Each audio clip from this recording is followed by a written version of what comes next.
Week 15, Ethics and Sustainability in Global Marketing. Can a business truly succeed without a conscience? In today's world of global marketing, where every click, product, and ad crosses borders, one question defines a brand's destiny. Are we just selling? Or are we serving the world responsibly? From Japan's strict product safety laws to the Philippines, no approved therapeutic claim rule. From eco-friendly campaigns to fair trade. Cacao farmers in Davao. Ethics isn't just good practice, it's good business. Join me as we explore how companies balance profit and principle, and how you, the next global marketer, can lead with integrity, innovation, and impact. Because in the age of global competition, your best marketing strategy is doing what's right. Okay, good day everyone. We are on week 15. Topic is ethics and sustainability in global marketing, expanded in international context. Okay, our learning objectives is by the end of this session, students should be able to explain the role of ethics and sustainability in international trade and marketing. Identify international standards and laws regulating global marketing practices. Compare global best practices with Philippine ethical marketing standards, and evaluate how multinational corporations or MNCs apply conscience-based strategies in global trade. Global perspective, the need for ethical and sustainable marketing. As products and services cross borders, ethical marketing ensures fairness, safety, and respect for human and environmental welfare.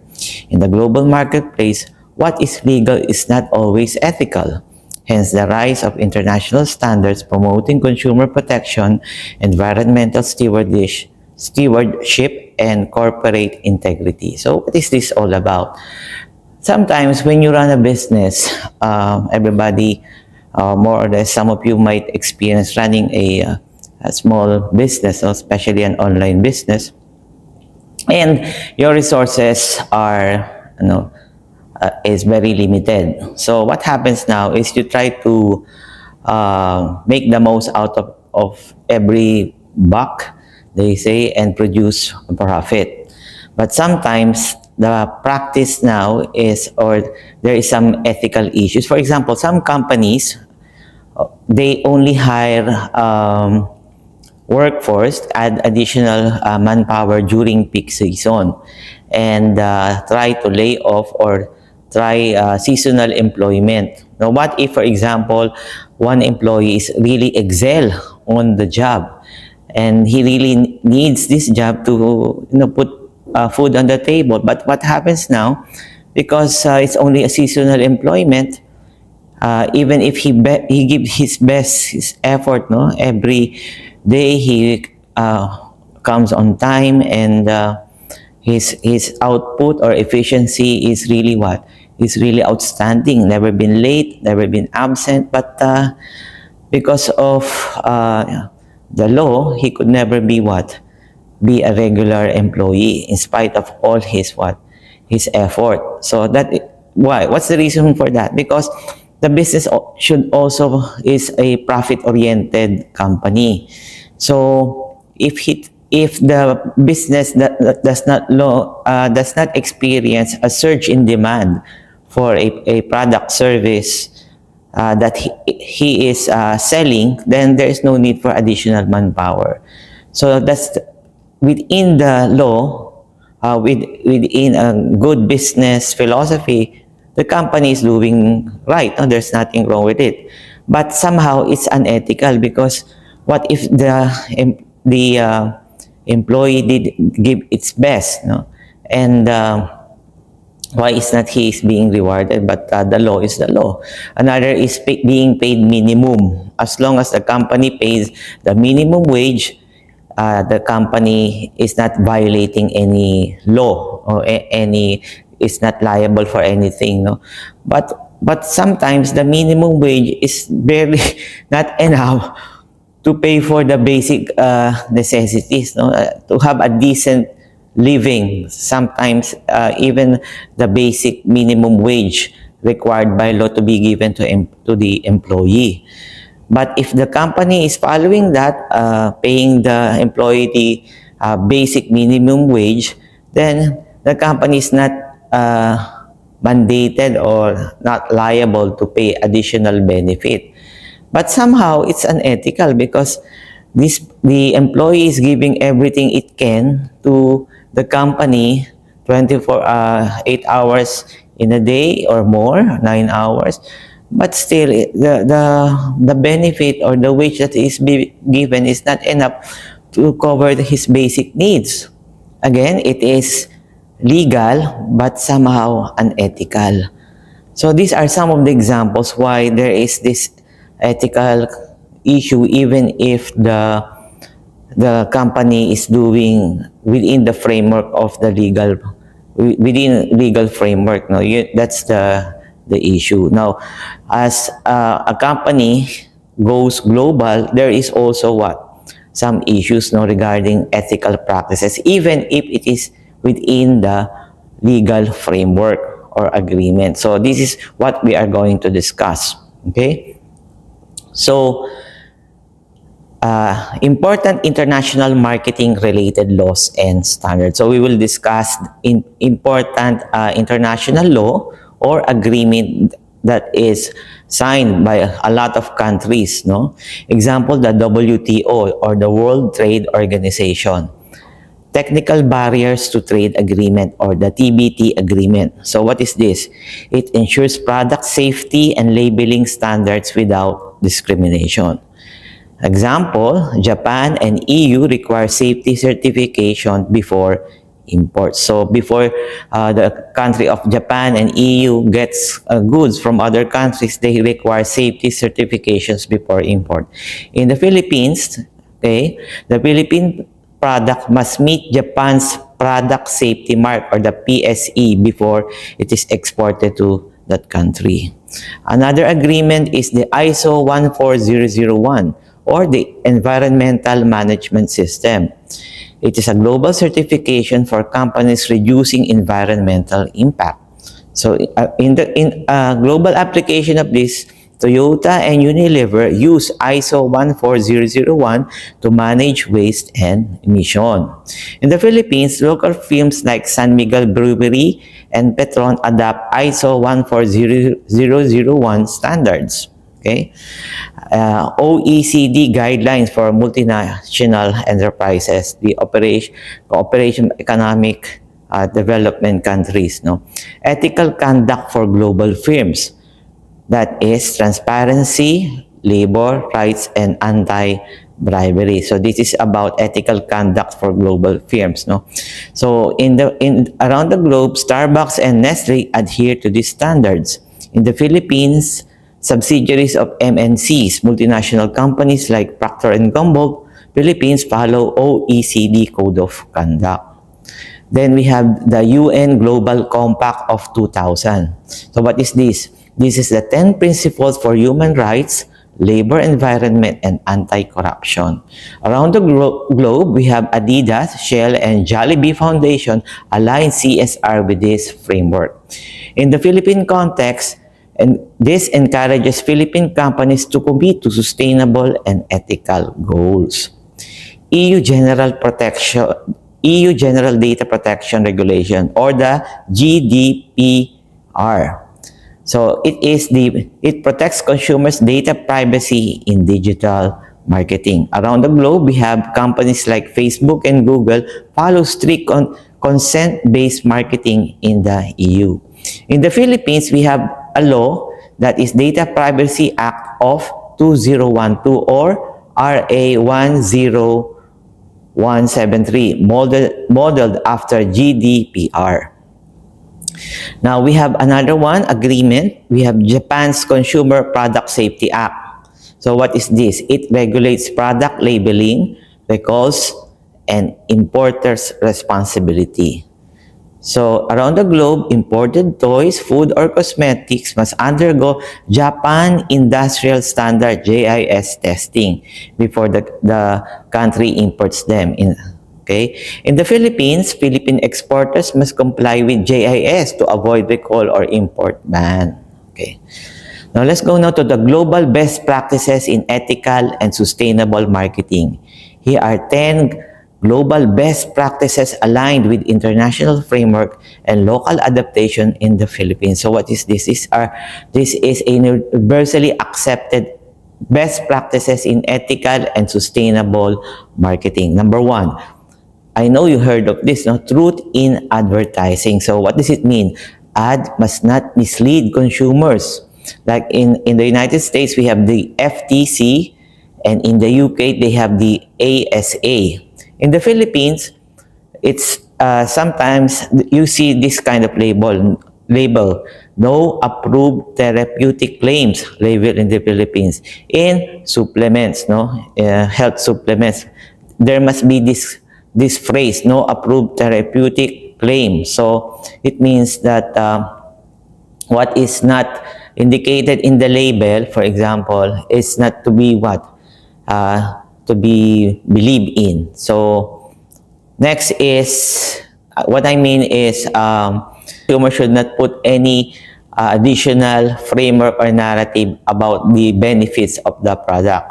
For example, this is very true on health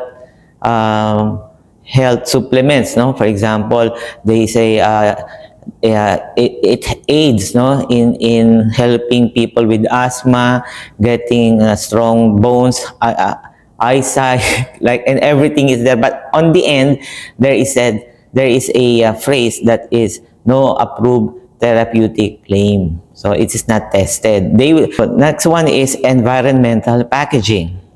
Use biodegradable, recyclable materials. Like in the EU, we have the EU Green Deal.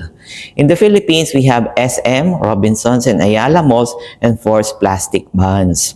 Number 3, human rights in supply chain. Okay, it says it prohibits child labor or unsafe working conditions. So it's under the ILO, International Labor Organization. In the Philippines, we have DOLE, or Department of Labor and Employment, monitoring of labor compliance for export firms. So it means it prohibits child labor. Another universally accepted ethical standard in marketing is cultural sensitivity in promotion. So in the world, we have ads must respect local customs and belief. In the Philippines, Jollibee localized ads in Singapore and Dubai. Okay. Next is fair pricing and competition. Around the globe, they avoid price fixing, dumping, or unfair dominance under the WTO anti-dumping agreement. In the Philippines, DTI oversight on imported steel and rice pricing. So in the Philippines, they are protecting the steel industry and the rice industry for anti-dumping. So what is this anti-dumping? Some countries are so efficient, or their government subsidize these industries to make the price of the goods very, very competitive, meaning much lower than the domestic price. So the government is very keen on that. They monitor the price of imported steel and the price of imported rice. It should not be way below the domestic price, okay, to protect the domestic industry. Another concept is the transparency in labeling. Around the globe, there is a practice of clear information on ingredients, expiry, and country of origin. In the Philippines, we have BFAD, Bureau of Food and Drug, and FDA, Enforcement for Food and Medicines Import. So we have this, the agencies responsible for this is BFAD and FDA, Food and Drug Administration. Number 7, sustainable sourcing. Use renewable or ethical raw materials. So it means that the world now is going for recyclable materials. In the Philippines, we have coffee and cacao sourcing programs in Davao. Okay. Number 8, carbon neutral operations. Reduce or offset emissions like the Paris Climate Accord. So in the Philippines, Globe Telecom's carbon neutral initiative. Okay. Number 9, CSR integration. companies must contribute socially beyond profit. Okay? CSR is corporate social responsibility. In BDO, we have the BDO Foundation, Ayala Foundation program. So it is a program wherein the company gives back, no, to society in form of donation or in calamity. They are the ones who are the first responders. And number 10, digital ethics. Respect consumer privacy and data integrity. Okay. In the Philippines, we have the Data Privacy Act or RA 10173 implementation. Okay, I have 5 case studies. No, it's about applied to global cases. Number 1 is the product safety in Japan. Okay, case 1 is the product safety in Japan. The concept is compliance with foreign product safety regulation. Okay, the Philippines. A Philippine exporter ships organic cosmetics to Japan. So what's the problem? Japan's Consumer Product Safety Act requires chemical testing and Japanese labeling. So what did the export did? The exporter partners with a Japanese distributor for certification and translation. So the resolution, the product earns the Japan PSE mark and gains credibility. So let's reflect, no? Ethical marketers respect the laws of importing nation. Honesty in product and quality builds global trust. So what's the lesson? Ethics equals access. Doing rights opens international market. So here, the story is about a Philippine exporter who likes to export organic cosmetics to Japan, but Japan says before you make products come in, you have to pass the Consumer Product Safety Act, and the exporter pass it by partnering with the Japanese distributor. They got the license and the Japanese PSA mark. So what's the lesson here? Just follow compliance and opportunities will be wide open for you. Case 2, fair trade in global cacao industry. What's the concept here? What's the story? It's about ethical sourcing, ensure sustainability and fairness. A Filipino cacao farmer in Davao export beans to Europe. The problem? Buyers demand lower prices. Farmers earn below production cost. So what's the action? Theo and Philo and Oro Chocolate, these 2 companies adopt fair trade practices. So what's the solution? Farmers receive fair pay and sustainable support. So what's the reflection? It aligns with UN Sustainable Development Goals, SDG number 8, decent work and economic growth. So the story is that just giving the fair share of the profit to the Davao farmers, not only to the company or the middleman who gets the product from the Davao exporters, no, the beans, and export to Europe. So give them a fair share of the profit. Number 3 case, the global advertising misrepresentation. What's the story? Avoiding deceptive global marketing claims.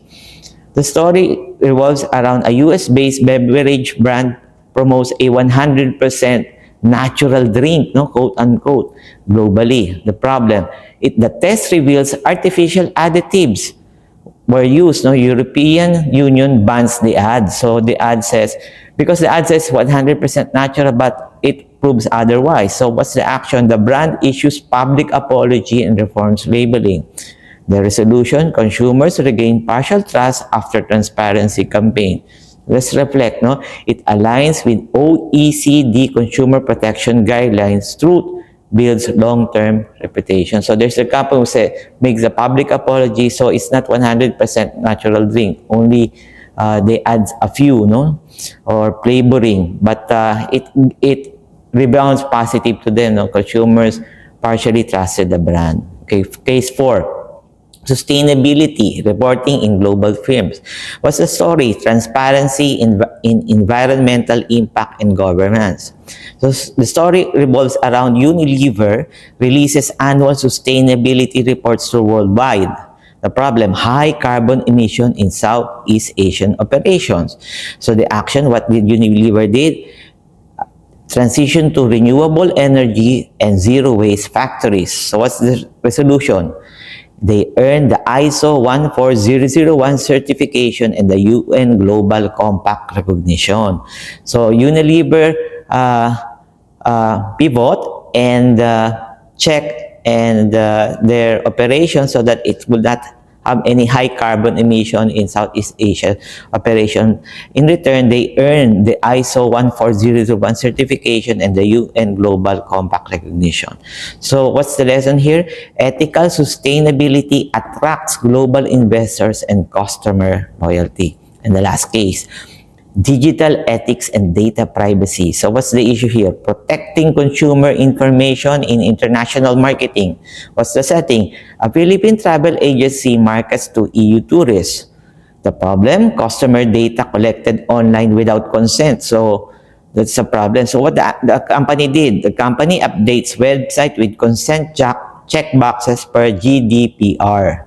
So the resolution, okay, regains EU market access after compliance certification. So the story here, the moral of the story is data ethics in modern integrity, privacy protection is brand responsibility. Okay, now we have the new global ethical standard, the triple bottom line. So what's the triple bottom line? In modern global business, listen guys, this is very important. The measure of success is not only profit, but number one, people, fairness, and human dignity. The next P, planet, environmental protection. And the last P, profit, sustainable economic profit. The word is sustainable. Not only a one-time gain, but sustainable. For example, companies that cut trees, but they should replant the trees. Okay? Fishing in the seas, but they should not what? Get the small fish. Not the baby fish, but only the matured fish, so that it is what? Their sources is sustainable. Again, multinationals and Filipino firms alike must align with this triple P standard for international competitiveness and moral credibility. Okay, in summary, global and Philippine alignment, okay, the concept, if we have the dimension, consumer safety, practice, global practice, Japan, product safety law, EU standard. Its equivalent in the Philippines, FDA regulations, RA 7394. Okay, another concept, environmental care. In the world, we have ISO 1401 or the Paris Agreement. In the Philippines, we have RA 9003, DENR circular. Another concept is fair competition. Around the globe, we have OECD guidelines, WTO anti-dumping. Its counterpart in the Philippines is RA 10667 or the Philippine Competition Act. Another dimension is data ethics. Around the globe, we have the EU GDPR. In the Philippines, its counterpart is RA 10173 or the Data Privacy Act. We have corporate responsibility. Around the world, it is the UN Global Compact. And in the Philippines, its counterpart is CSR programs by Philippine conglomerates. Okay, the final reflection. Ethics and sustainability in global marketing are not obstacles. They are a bridge to long-term international access. In every export, ad, and negotiation, the Filipino marketer must ask, is this profitable and right for people and the planet? The three Ps. People, planet, and profit. When marketing aligns with conscience, trust becomes the most valuable export. Again, I hope you learned something from this lecture and see you on the next session. Thank you for watching.